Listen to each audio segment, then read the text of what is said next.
لیکن فرمایا کہ اگر تم میرا کلام جو میرا ذکر ہے، اگر تم نے میرے کلام کی تلاوت کی، اس تلاوت میں میرا نام نہیں ہے، میرے غیر کا نام ہے، میرے غیر ہی کا نہیں بلکہ میرے دشمن کا نام ہے۔ تم نے فرعون تلاوت کیا، تم نے حمان تلاوت کیا، تم نے شیطان تلاوت کیا، فرمایا میرے اس ذکر کی قدر و قیمت کا عالم یہ ہے کہ چونکہ میرا کلام اور ذکر ہے، تم نے فرعون بولا، میں نے اس بولنے پر تمہیں 50 نیکیاں عطا کر دی۔ تم نے میرے دشمنوں کا نام لیا، میں نے اس پر تمہیں 50 نیکیاں دے دی۔ تم نے شیطان کا نام لیا، میں نے اس پر تمہیں 50 نیکیاں دے دی۔ یہ ہے کمال اس ذکر کیا، کیونکہ یہ سب سے بڑا ذکر اللہ کا کلام، اس لیے قرآن میں اس کو ذکر بولا، انا نحن نزلنا ذکر، اور ذکر سے مراد قرآن کریم۔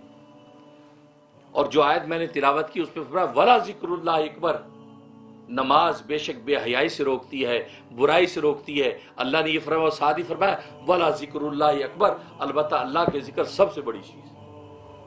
وہ کہ نماز سے بھی اللہ کے ذکر بڑھ گیا، کیوں؟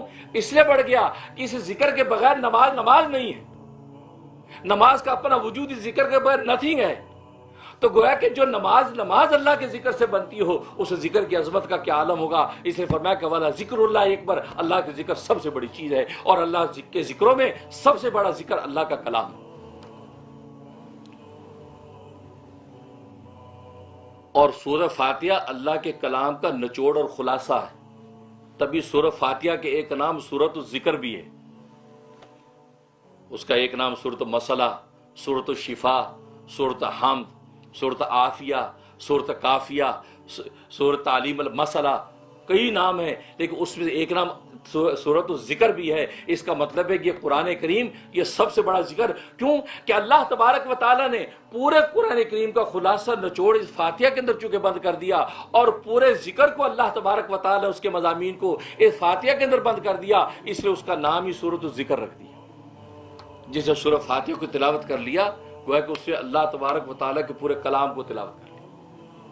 تبھی آپ نے دیکھا کہ نماز کی ہر رکعت میں سورہ فاتحہ آپ کو پڑھنی ہے، پہلی میں بھی پڑھنی ہے، دوسری میں بھی پڑھنی ہے، تیسری میں بھی پڑھنی ہے، چوتھی میں بھی پڑھنی ہے، امام نے بھی پڑھنی ہے، انفرادی پڑھ رہے ہیں، اکیلے نمازی نے بھی پڑھنی ہے، امام نے 4 رکعتوں میں پڑھنی، جہری ہے تو امام نے بلند آواز سے پڑھنی ہے، اور پیچھے مقتدی خاموش ہو کے سننی ہے۔